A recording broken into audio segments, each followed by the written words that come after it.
Hello, good day to you. Today I am going to bring a lecture to explain how a heart attack can occur.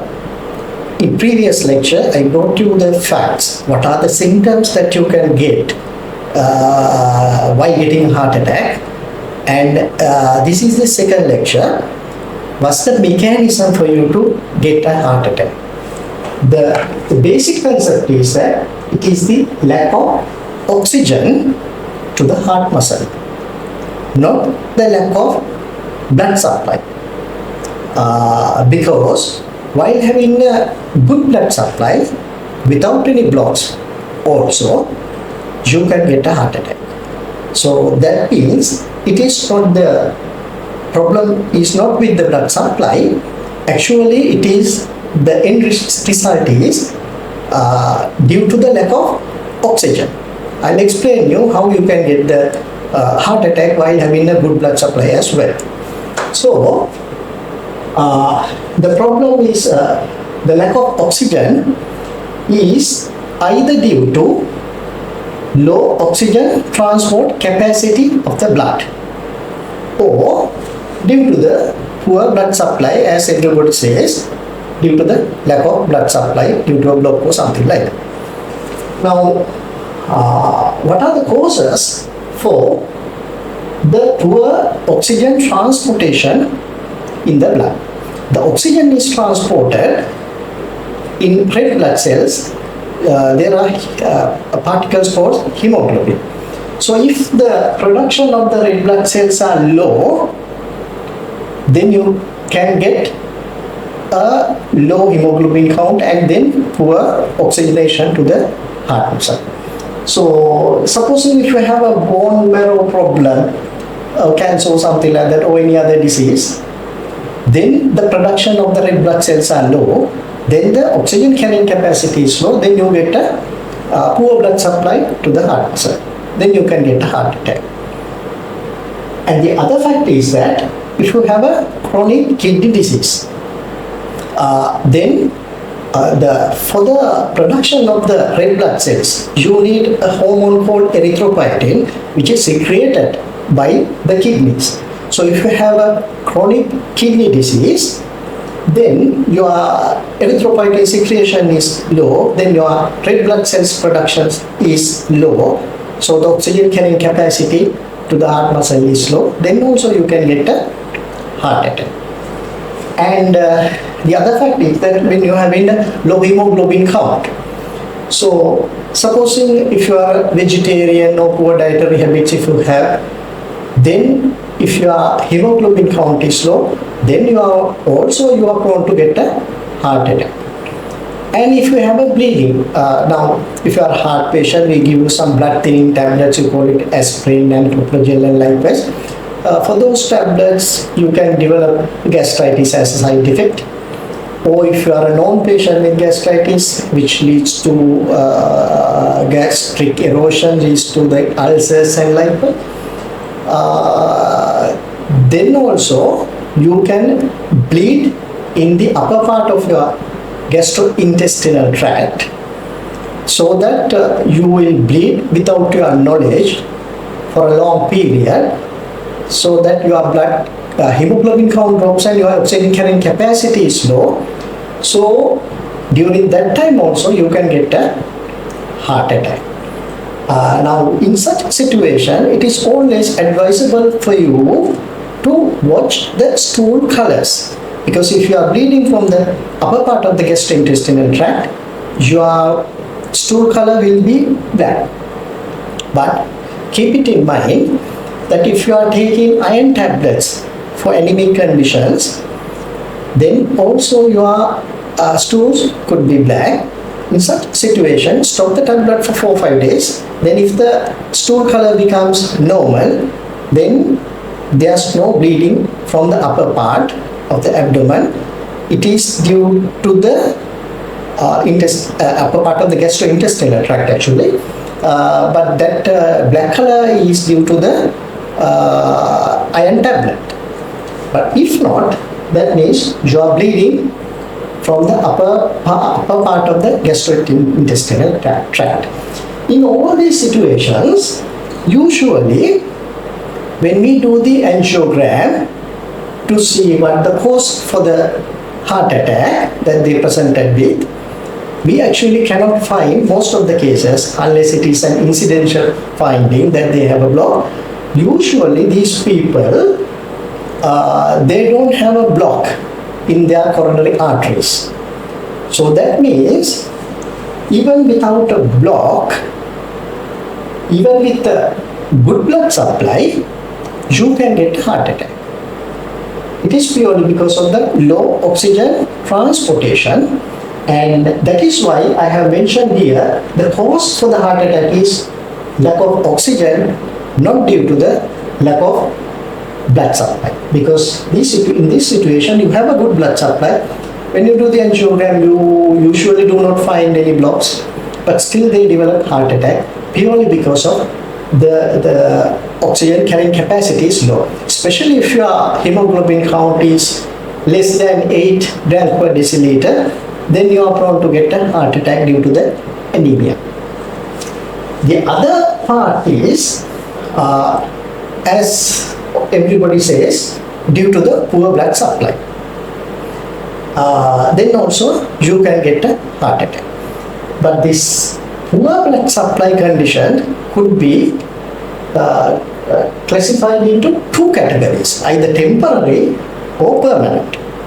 Now, temporary basis, now this is the artery, this is the inside of the artery, but in the wall of the artery, the difference is that it has a small thin muscle layer. So, this muscle layer tends to constrict also.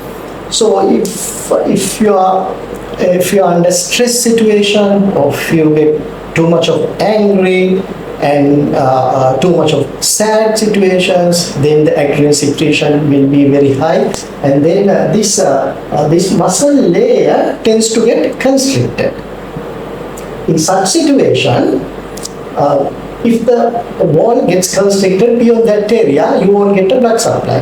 That means you won't get oxygenation to the heart muscle. So ultimately what happens is that you will develop a heart attack. In these people, when we do the angiogram, actually they are, it is the temporarily only it constricts, and once we do the angiogram, it has opened up. So arteries are normal. Despite the arteries are normal, no blocks, they have developed a heart attack. You call it Takotsubo syndrome. In these people, on admission, when we do the echo, the ejection fraction, that the pumping out capacity of the heart is less, and after 4-5 days, if you repeat it, it will be again regained. Angiogram, when we do, as the constriction was over during that time, so angiogram would be normal in these people. The other category is if the arterial wall is permanently blocked. There are two categories. One is people who smoke, and the other part is the obstruction due to a deposition of a cholesterol plaque. What happens in the people who smoke? Now I told you the arterial wall has a thin muscle layer. It's just like a rubber band. It tries to collapse. So for you to keep it open, you have to stretch it. Likewise, the arterial wall also tends to collapse. So to keep it open, inside the artery wall cells, they produce nitric oxide. What happens when you smoke is that there are chemical compound deposits inside the layer, and which will prevent the secretion of nitric oxide. Ultimately, it leads to the collapse of the artery. So people who smoke are much more tender. There's a tendency to develop heart attack than the normal people. The other category is that there's a cholesterol plaque deposits inside the artery, then also your artery will get blocked. But remember, the deposition is of the plaque cholesterol is not inside the wall. It is actually, it deposits, it goes the LDL, low density molecules, small parts will travel into the wall, artery wall and deposit, not inside the wall. So that's the most important thing. And now usually people call that bad cholesterol, low density lipoproteins, but not all the low density lipoproteins are bad, although we taught earlier. Out of LDL, low density lipoproteins, one party has a large molecules. Those cannot travel into the artery wall, and those cannot get deposited, and those will not obstruct your artery. Only the small density lipoproteins, small particles, can travel into the artery wall and deposits. Only those can cause the heart attacks. So, though usually they say the LDL are bad, not all the LDL are bad. So that means not all the saturated fat is bad. So only one particle is bad. So I will bring in a separate video regarding the cholesterol thing. So for the time being, so we will consider the plaque deposition and obstructing the artery. So that is the other cause for you to develop heart attack. Now what happens when you when you get the plaque deposited? At the earlier stages, artery lumen is here, and then small amount of cholesterol plaque is deposited, and then it protrudes into the artery wall. And then next stage is that it protrudes more, and then the inside wall, you call it intima, stretches out. So here it is little bit thicker, and then here it is thin because it stretches out. Once it protrudes inside, it stretches out. And once it deposits some more, the very thin layer, intima you call it, stretches out more, just like that balloon. When you inflate it, at a point it will rupture. Just like that, the internal layer stretches out, and then at a point it will rupture. And from this ruptured place, you start bleeding. So our body has a mechanism to prevent you from dying bleeding. They make a clot.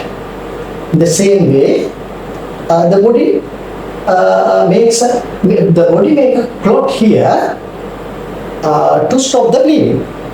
But what happens with that clot is that it stops the bleeding, but the problem is that with that clot, the artery wall will get occluded. Then you get a heart attack.